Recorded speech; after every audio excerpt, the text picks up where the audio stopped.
मिमी और जंगल का छोटा स्कूल। एक शांत और हरे भरे जंगल में एक प्यारी सी चूहिया रहती थी जिसका नाम मिमी था।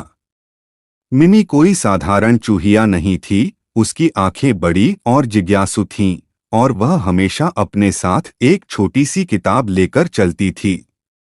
मिमी को पढ़ाई करना बहुत पसंद था।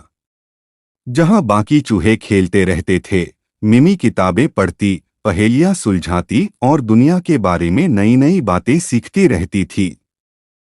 एक दिन जब मिमी एक पेड़ की छांव में बैठी तारों के बारे में पढ़ रही थी, तो एक छोटा गिलहरी जिसका नाम निब्बल्स था, वहां कूदता हुआ आया। मिमी, तुम क्या कर रही हो? उसने पूछा। उसकी पूंछ जिज्ञासा से हिल रही थी। मैं तारों के बारे में सीख रही हूँ, निब्बल्स, मिमी ने अपनी किताब दिखाते हुए जवाब दिया। क्या तुम्हें पता है कि कुछ तारे इतने दूर हैं कि उनकी रोशनी हम तक पहुंचने में लाखों साल लग जाते हैं? निब्बल्स की आंखें आश्चर्य से चमक उठीं। वाह, मुझे यह नहीं पता था।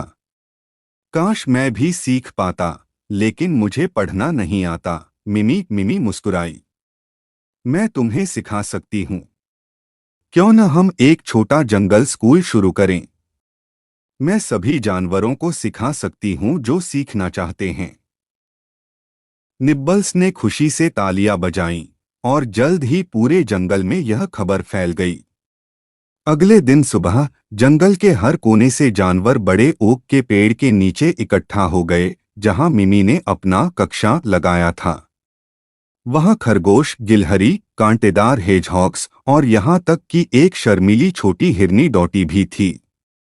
स्वागत है दोस्तों, मिमी ने खुशी से चहकते हुए कहा। आज हम सब साथ में कुछ नया सीखेंगे। मिमी ने जानवरों को गिनती सिखानी शुरू की, सरल शब्द पढ़ना और जंगल के बारे में मजेदार बातें भी बताईं। जानवर सीखने के लिए इतने उत्सुक थे और मिमी ने पढ़ाई को गानों और खेलों के जरिए मजेदार बना दिया। उसने गणित सिखाने के लिए पत्ते, कंकड़ और लकड़ियां इस्तेमाल की और जंगल की जमीन उनकी ब्लैक बोर्ड बन गई। कुछ ही दिनों में जानवरों में आत्मविश्वास और समझदारी बढ़ने लगी। निब्बल्स अब पेड़ों पर लिखे संकेत पढ़ सकता था और डॉटी, जो पहले बहुत शर्माती थी, अब फूलों और पौधों के बारे में सीखने में सबसे आगे थी। यहाँ तक कि खरगोश, जो पहले सिर्फ गाजर के बारे में सोचते थे, अब मिमी के साथ किताबें इकट्ठी करने में मदद करने लगे। एक दिन बुद्धिमान बूढ़ा उल्लू ओलिवर उड़कर यह देखने आया कि यहाँ क्या हो रहा है। यहाँ क्या हो रहा है, मिमी? उसने हवा में अपने पंख फड़फड़ाते हुए पूछा। मिमी ने गर्व से ऊपर देखा। मैंने एक छोटा स्कूल शुरू किया है, ओलिवर। अब हर कोई नई बातें सीख सकता है, ओलिवर ने मुस्कुराते हुए कहा। यह तो बहुत अच्छा है, मिमी। तुम न सिर्फ दूसरों को सिखा रही हो, बल्कि उन्हें यह भी दिखा रही हो कि सीखना सभी के लिए है, चाहे वे बड़े हों या छोटे। जंगल के जानवरों ने सहमति में सिर हिलाया।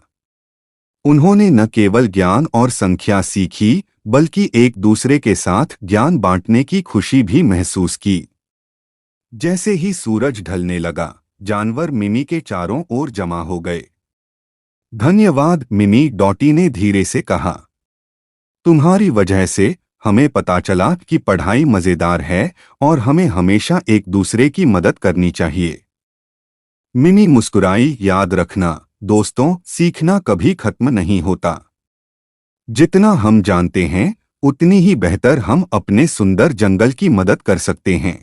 और उस दिन के बाद मिमी का छोटा जंगल स्कूल और भी बढ़ता गया और ज्ञान की रोशनी पूरे जंगल में फैलती गई। शिक्षा, ज्ञान बांटना और दूसरों की मदद करना दुनिया को एक बेहतर जगह बनाता है।